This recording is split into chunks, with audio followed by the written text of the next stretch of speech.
Hello, and welcome to Have You Heard About This Case?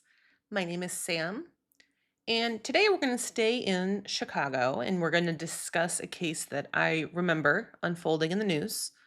Similar to the last episode, I remember reading many articles about this when it happened, and I feel like all of Chicago was very much reading about this case, and we were all very shocked with each new development in this case, and it was difficult to read a lot of the time. But today we're going to be talking about Marlen Ochoa-Lopez's case, and I feel like her case, and we'll get into it. But it unfortunately fed the fear for a lot of people, and you'll see why here. But shopping online for online marketplaces definitely fed the fear of what could happen. But before I get too far ahead of myself, let's go ahead and just dive right into her case. Um, Marlen Ochoa-Lopez was born on November 16th, 1996, in a coastal town in Mexico. But then as a toddler, her parents had immigrated to the US and they had moved to Chicago. Marlen was the oldest of four siblings, and she loved being a big sister. She spent a lot of her time helping her parents take care of her younger siblings, and she very proudly took on that caretaker role and just enjoyed being a big sister. And as Marlene started to reach her teenage years, she had the dreams of either becoming a fashion designer or a singer. And as she continued into high school, her dream of becoming a fashion designer took a bit more of a priority for her, with the dreams of going to college just to study fashion. And she would look through magazines for hours, just making little clipping collages, cutting out different pieces from outfits and layering them on top of each other, creating new looks. And during Marlen's second year of high school, she would meet Yovani Lopez, and she would very quickly fall for him. So much so that Marlen would actually move out of her family home to go live with Yovani in the Pilsen neighborhood of Chicago. And while still in high school, Marlen would become pregnant and she would give birth to their son, Josh. And as difficult as it is to have a child that young, Marlen and Giovanni both worked really hard to try to finish school and so that they could provide for their family. They decided to get married and seemingly were very happy with the life that they were really just beginning to make for themselves. I'm assuming that Marlen had to take at least a short break from high school so that she could have Josh, but she was very determined to finish high school so that she could then continue on to become a fashion designer and be a great example for her son.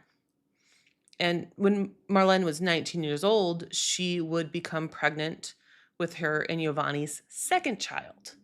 And she's still in high school at the time. She's just trying to finish it up so that she can receive her diploma. But they both were incredibly excited about having a second child, and they just loved being parents to Josh. And remember, Marlene is the oldest of four children, so she just loves taking care of kids. And it very much being a mother became just natural to her. And Marlene continued with high school during this, as I was saying, even during her second pregnancy. And in April of 2019, she was 8 months pregnant, and she was really just trying to finish up getting what she needed before the baby came, while finishing high school. So her typical day would just be going to school at Latino Youth High School in Pilsen, and she'd have a little bit of time after school before she needed to pick up Josh from daycare, and then she'd be at home with Giovanni and Josh for the rest of the evening. And on April 23rd, Yovani would receive a call that Marlen had not picked up Josh as expected. And this obviously sent him into a panic. He would pick up his son and just try to figure out where his wife had gone, but no one had seen her since she had left school earlier that afternoon. And once he felt like he had covered all of the obvious bases and he couldn't find her, he tried to report her missing to the police. But according to a CNN article, he was told that he should wait a little bit longer before reporting her. But then the next day, when she still hadn't come home, he went back to the police and he insisted filing a missing persons report because she was 8 months pregnant and that put her in a dire situation. So initially, the investigation was very slow moving because she seems to just have vanished after school that day. None of her friends or family could have thought of where she may have gone off to, and her car wasn't anywhere in the area. It wasn't near where she lived. No one was quite sure what happened. And Giovanni and Marlene's families were starting to question whether the police were putting enough of their efforts into finding Marlene. So they actually hired a private investigator to help them search, and they also turned to their local church. And the private investigator discovered that Marlen had been part of a Facebook group called Help a Sister Out. And this is to help just either exchange or purchase things from other people on Facebook who no longer needed them for their babies. It became a really great avenue for people who just wanted to get rid of the things that their kids had grown out of. For other mothers who need that in exchange, they could either exchange cash, exchange other children's items if they could. It was just a negotiation and a good way for people to get affordable children's items. And Marlene had some good luck with this group. She had previously made purchases from other mothers, and it was a very large group. It had tens of thousands of members. And so Marlene thought she'd give it another try. She put up a public post asking if anyone had a double stroller so that she could hold her newborn along with her toddler, and that she actually had a brand new stroller that was still in its box, but it was only a single stroller.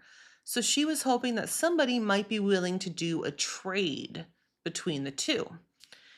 And a woman who Marlene had actually previously purchased items from had responded saying that she had a double stroller and that it would be good for Marlene and her kids. And Marlene was obviously excited about this, so she responded back saying that she would take it. So they made plans for after school that day for Marlene to swing by 77th and Pulaski to pick up the items before she had to pick up Josh from daycare on April 23rd. And also, while the private investigator is discovering everything involving this Facebook group and this meetup that was planned, Marlene's church had been doing everything that they could to spread the word about her disappearance. And it sounds like people were kind of using that church as a way to call in tips because really, still at this time, the police don't really seem to be doing a whole lot. Is it possible they're doing stuff behind the scenes? Yes. And I think that there's a very good possibility of that. But it just doesn't seem like anything is being reported on it. So the police are very much quiet. So the public turned to this church feeling more comfortable that they're talking about her disappearance. And some people had come forward saying that they believed they had seen Marlen entering a home in the Scottsdale neighborhood of Chicago. And once that tip was combined with what the private investigator had discovered about Marlen's plans to pick up that stroller at 77th and Pulaski, which is also in the Scottsdale neighborhood, he knew that this information immediately had to be taken to the police for further investigation. So on May 7th, 2 weeks after Marlen had disappeared, and at this point, only days before her due date, detectives agreed that this Facebook group seemed like the big break that they needed for this case because around the same time, Marlen's friend had also come forward saying that she actually had remembered that Marlen had plans to meet up with somebody about this stroller from the Facebook group. So detectives went to the home of the person that Marlen had been communicating with. And when they got there, 24-year-old Desiree Figueroa had answered the door. And she was the daughter of the homeowner, Clarissa Figueroa. And Clarissa was the one who was chatting with Marlen, and she was active in that Facebook group. So when detectives asked to speak with Clarissa, Desiree said that her mom actually wasn't there and that she was at the hospital because she was currently having some issues with her leg. And then further into the conversation about her mother's hospital trip, and Desiree also mentioned that this was not the first hospital stay, but she had recently been at the hospital for another reason, saying that she had recently had a baby. And so detectives decided that they were just going to go to the hospital to talk to Clarissa themselves. Um, but before they left, they realized that not terribly far from the Figueroa house, they actually found Marlen's car. And this very much concerned detectives. They had been searching for it previously, but because it wasn't by school, because it wasn't by her home, and they didn't have any other leads of where she may have gone, they didn't know where the car was. And when they found the car, there were multiple parking tickets left on it. So it clearly had been sitting there for a little while. But they then go to the hospital to speak with Clarissa. This is now a very urgent situation, and they don't want any time to pass. And when they go to ask her about the Facebook messages and the plans to meet up with Marlen, Clarissa said that she actually hadn't made plans to meet up with her that day, but she had indeed sold her items in the past. So obviously, detectives find this very weird, and they know that they really need to begin to look into Clarissa more.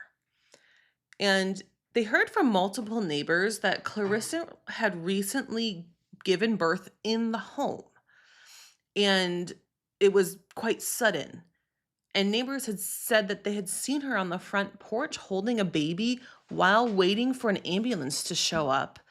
And that when the ambulance did arrive, she had told paramedics that she had just stood up and that the baby had just come out. But other neighbors were very skeptical of this story. They said that Clarissa's daughter, Desiree, had actually told them that her mother was a liar and that she wasn't pregnant after the neighbors had observed Clarissa smoking and drinking. So, investigators had discovered Clarissa had posted on that Facebook group, Help a Sister Out. And she had posted saying that she was very excited to begin preparing for another baby back in February of 2019. So just a couple months before she would have any encounter with Marlen. And then they discovered that a few months before those pregnancy posts, that she had actually made posts and she had stated that her tubes were tied. And having your tubes tied is a permanent birth control procedure. So if she had her tubes tied, she'd be unable to give birth. And yes, I do need to acknowledge that there is a small possibility that she still could have gotten pregnant with her tubes tied, but it is less than a 1% chance. And from my understanding, the majority of pregnancies that happen after tubes are tied are within 1 year of the procedure, and it's usually within patients who are on the younger end of the procedure, of getting the procedure done. So typically women who would be more fertile at a younger age. So yes, it is possible, but also pregnancies that happen after tubes are tied are incredibly dangerous. And then on top of all of that, Clarissa was 46 years old, which I think we all know is grand scheme of things not that old, but to be pregnant at 46 is a higher risk pregnancy. And many women in the Facebook group knew these statistics, and they knew Clarissa's age. She had said it before. And so many people in this group were very skeptical of her being pregnant, but she was posting ultrasound photos and making it publicly known that she was pregnant. And these women would ask her questions about it with their skepticism. And she would say that she had an unrelated surgery. And during that surgery, the doctors would untie her fallopian tubes and they just forgot to retie them. So she's just able to have like a standard pregnancy because of that. Um, and I'll say right now, that's not how it works. And that's not what would have to happen in this situation. So, investigators are obviously questioning this pregnancy story, and they're just trying to understand what happened and whether the baby was hers or somebody else's. And if it is somebody else's, whose is it and where are they? Investigators subpoena medical records for Clarissa and the newborn baby, and they also took DNA from Yovani. And the medical records showed that Clarissa showed no signs of giving birth. And she did go through medical checks at the hospital. Um, and it also determined that the baby actually belonged to Yovani and Marlen, and his DNA had matched theirs. So, 3 weeks after her disappearance, a search warrant was issued for the Figueroa household. And this is where some of Marlen's clothing from the day that she disappeared were found. There were multiple areas that had traces of blood. And then out back by the garage, investigators discovered Marlen inside of a trash can. Later that day, Clarissa, her daughter Desiree, Clarissa's boyfriend, Peter Bobek, was arrested in connection with the murder of Marlen and the fetal abduction of her son. According to the Chicago Tribune, the officers who were sent to inform Marlen's family about her death didn't speak English, which is something that just blows my mind as a Chicagoan. Much of our city is incredibly diverse, and we have so many neighborhoods that speak primarily different languages. And Spanish is probably the second most common language behind English in the city of Chicago. And I guarantee many people within the police precinct probably did speak Spanish. So to me, sending one that doesn't speak any Spanish to inform a family that primarily speaks Spanish about the death of their child is very unacceptable to me. I don't think there's much of an excuse for that. And the family had been waiting for 3 weeks to hear any updates about Marlen and her unborn baby. And then when they do finally get an update, they get an officer who is supposedly all he said was "esté muerta," or "she's dead." And then, according to Marlen's family, the officer just turned around and left. And I fully understand that providing a death notification is something that is incredibly difficult to do as an officer. I can't imagine being in that sort of situation and being responsible to provide that sort of update. But also, as law enforcement, I believe that there is a responsibility to provide victims' families with respect. And I don't think sending an officer who doesn't speak the same language as you and able to have a conversation with you is showing respect. And they're not able to follow up and ask any questions. They're given this incredibly brief notification, and then they need to wait hours to be able to have a follow-up, be able to ask one question after this, because they couldn't be told in the moment that there were multiple arrests made. They weren't able to translate that for them. So after waiting a few hours, they're finally told some of the details. They learn about the arrests, and they learn that Marlen actually had her baby cut from her and cut from her womb, and that her body was left in a trash can alongside the garage of the Figueroa household. And they also learn that their baby is the one who is currently fighting for his life in the hospital. But one thing that they don't know is how all of this happened. But luckily, Desiree broke pretty early during her interrogation, and she fairly quickly began to explain what actually happened. So, going back in time now, Clarissa and Desiree had been planning to steal Marlen's baby for quite a while. They actually had plans to kill her and steal her baby a couple weeks previously when Marlen had purchased other items from her after contacting them in the Facebook group.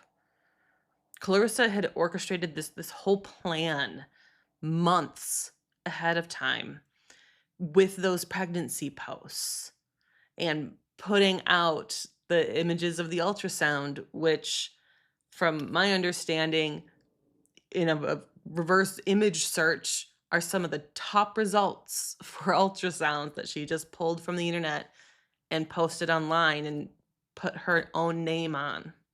And she knew it was really only a matter of time until it got to the point where she either needed to confess her lies or figure out how to bring home a child. So when Marlen showed up for the first time, she had actually asked Desiree to help her kill Marlen. And Desiree was reluctant. She ended up telling her boyfriend about her mother's plan, and her boyfriend immediately was shocked by the idea of it and told her not to go through with it for her mom. So when Marlen showed up at the door, Desiree's boyfriend actually was there, and he noticed that the mother and daughter pair were acting odd and that Desiree was actually shaking a bit. So he pulled Desiree aside and he told her that she can't go through with the plan. And if she did, he would call the police on them himself. So that spooked her enough for them to not go through with the plan. And after Marlen had left, she had just said that it was actually all an April Fool's joke and it was actually nothing serious. They never had that intention of hurting Marlen and stealing her baby. But it wasn't a joke. When Clarissa saw Marlen's post about the stroller, she knew that this was her second chance. So she immediately responded saying that she had one. And since Marlen had met her before, she felt confident just heading over there after school that day. And so when Marlen showed up, she was invited into the Figueroa home, and Marlen, Clarissa, and Desiree just chatted for a few minutes, and they ended up getting on the topic of Clarissa's son, who had actually passed away 2 years previously at the age of 26. And that was all true. He had died of natural causes. Um, And she asked Marlen if she would like to see a photo album of her son. And Marlen, being the young, kind, and very caring woman that she was, said yes. She was looking through the photo album while Clarissa and Desiree put on some music and went into another room to quietly discuss their plan to kill Marlen. Clarissa would come up from behind her with a coax cable and she would strangle her. But Marlen would fight back. She was able to get a couple of her fingers underneath the coax cable. So Clarissa began yelling at Desiree to help, and Desiree slowly forced each of Marlen's fingers out from underneath that coax cable. And after a couple of minutes, Clarissa released her grip and was confident that Marlen was dead.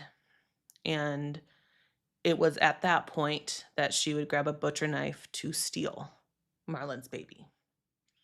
And I won't go into any more details of that. There's plenty of articles online that will give you a little bit more. I have a handful of linked down below. But Clarissa and Desiree then quickly put Marlen's body into a large garbage bag and put her into a trash can alongside the garage. They then would grab the baby, wrap him up in a blanket, and call an ambulance, claiming that Clarissa had just given birth unexpectedly in the home. Neighbors and paramedics, and once arriving to the hospital staff noticed that Clarissa had no outward signs of giving birth recently. Her arms and her shirt were bloody, but her legs and her shorts were clear and clean of blood. And when arriving to the hospital, the baby was in grave condition, and it was clear that he had not been breathing for some time. And once doctors were able to evaluate him, they were able to get him to breathe with the use of machines, but there was no signs of brain activity. And it would be weeks until the police would even consider them as suspects. So, in that meantime, Clarissa would try to gain sympathy for her situation, for supposedly giving birth to a baby who was in grave condition with these low chances of survival. And she would name him Javier, after the son who had passed away 2 years previously. And she would start a GoFundMe campaign to raise money for medical expenses and the likely funeral she would have to hold. And this GoFundMe was shared by Peter, her boyfriend. And within Clarissa's narrative, the father of Javier. And from what it seems, he's been in on this whole pregnancy thing, whether she was lying to him and he actually believed she was pregnant for these handful of months and now suddenly has given birth. But he posted the ultrasound pictures and then he posted the GoFundMe. So whether you want to believe he knew the whole time or not, he was then culpable because once the police had arrived with their search warrant on the day that they had found Marlen's body, Peter was in the process of washing on a rug from the living room that had blood on it. So he was minimally involved helping clean up. So after confirming all of these details with Desiree's confession with the evidence at the scene, investigators arrested Desiree and Clarissa for first-degree murder, and Peter was arrested for obstruction of justice for helping clean up the scene. And at this point, Marlen and Yovani's son is in critical condition in the hospital with no brain activity. Yovani receives confirmation that his wife is dead and eventually is told that his wife was murdered and that his child was stolen from her womb and is currently in the hospital, and that staff were doing everything they could to attempt to save his life, all while still having to raise his 3-year-old son at the age of 19. And I think that is truly one of the most tragic things I have ever written into a script for this show. But while that is incredibly tragic, Giovanni did have the ability to go to the hospital and to hold his son and to name his son. And he knew that Marlen actually wanted to name him after his father. So he was named Giovanni. And on Friday, June 14th, 2019, 52 days after he was removed from his mother's body, Giovanni died from brain injuries. And at this time, Clarissa and Desiree received additional murder charges. And then within days of baby Giovanni dying, Marlen's family receives a bill from the hospital for over $300,000. In this bill, the patient's name was Boy Figueroa, which apparently was just entered as a placeholder when Clarissa had brought him in saying that he was her own. But even after she had chosen to name him Javier, it was not updated. And then, after discovering that the baby didn't belong to Clarissa and that Clarissa had killed his mother and stolen him out of her womb, the name was not changed to Baby Lopez. And then, nearly 2 months later, when he died, the placeholder name was still there. So Giovanni receives a bill for his baby who was murdered along with his wife, and that baby's name was Figueroa, still on that bill. And also included within that bill were charges for Clarissa when she was checked over after supposedly just giving birth. And after all of this had happened and Giovanni had discovered all of these details, he was understandably incredibly critical of the hospital for allowing Clarissa to come in and say that she had a baby. And after doing medical checks, seeing zero evidence that she was even pregnant, and multiple medical personnel taking notice of this and finding it bizarre, not reporting that concern to local authorities. So, yeah, Giovanni was upset with the hospital to begin with. So, then on top of all of that, receiving this bill for his son with the name that the murderer had initially provided for him and her last name on that bill just added salt to the wound. And the hospital would respond to all of the public backlash because, trust me, they received quite a lot of public backlash after this, saying that their actions were unacceptable and that they had no intention of sending the bill to Marlen's family. And it was an inadvertent mistake, and that they had spoken with Giovanni and Marlen's family privately. And it sounds like they cleared things up without a lawsuit. But I do feel like if they had chosen to, they could have easily sued the hospital for that, for emotional damages. So, despite Desiree telling investigators basically the whole story, and that story lining up with all of the physical evidence, Clarissa will still plead not guilty. And due to the COVID pandemic starting just less than a year after the arrests, the trial was delayed. Eventually, Desiree would plead guilty, and she fully intended on testifying against her mother. And Peter would also plead guilty for his part in helping cover up the crimes, and he was the first one to be sentenced. He received 4 years for his involvement with cleaning up the scene. And then 5 years after Marlen's murder, Clarissa finally changed her plea to guilty, and she was sentenced to 50 years in prison. And then just a couple days later, Desiree was sentenced to 30 years in prison for her involvement in their murders. And as I said at the beginning of the episode, I remember this all unfolding in the news. I heard about it, I think, after the police had publicly said that she was missing and last seen going to purchase an item from somebody on Facebook. So that would have been a couple weeks after she was murdered.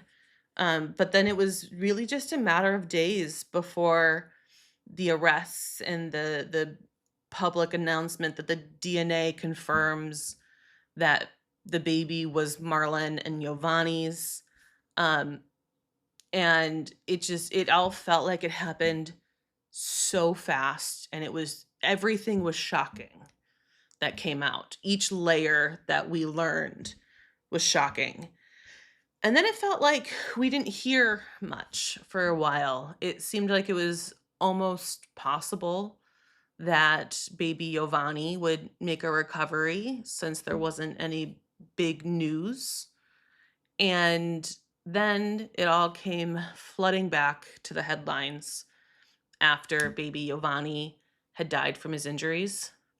It was shocking to read. I definitely remembered that coming out and being incredibly sad to hear that. And um, really, there's not many words beyond just shocked. But Marlen and baby Giovanni are remembered, and there is a beautiful mural of them in Pilsen. And if any of you are from the Chicago area, and you know the Pilsen neighborhood, it is filled with incredible murals and graffiti. It is something that neighborhood is very specifically known for. And the mural that is painted for them is beautiful. It is a great way of honoring them in the neighborhood that Marlen really loved living in. And I'm in Pilsen quite often. I see the mural quite often.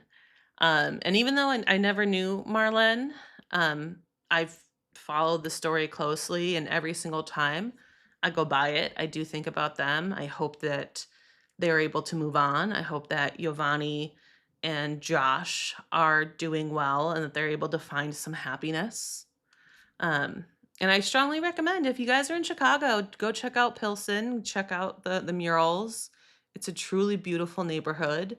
And you'll get to see the beautiful mural of Marlen and baby Giovanni. But that is all that I have for you today. I hope that you enjoyed this case. And if you did, you can leave me a review on Apple Podcasts or on Spotify or wherever you're listening to this episode. You can also give this episode a like on YouTube, leave a comment. If you'd like to see pictures from this case, please check out Instagram at Have You Heard About This Case Pod, or on TikTok at HYHATC. You can also DM me on either of those platforms. You can email me at haveyouheardaboutThisCase@gmail.com if you have any case recommendations or anything like that. But thank you for listening, and I'll talk to you in the next one.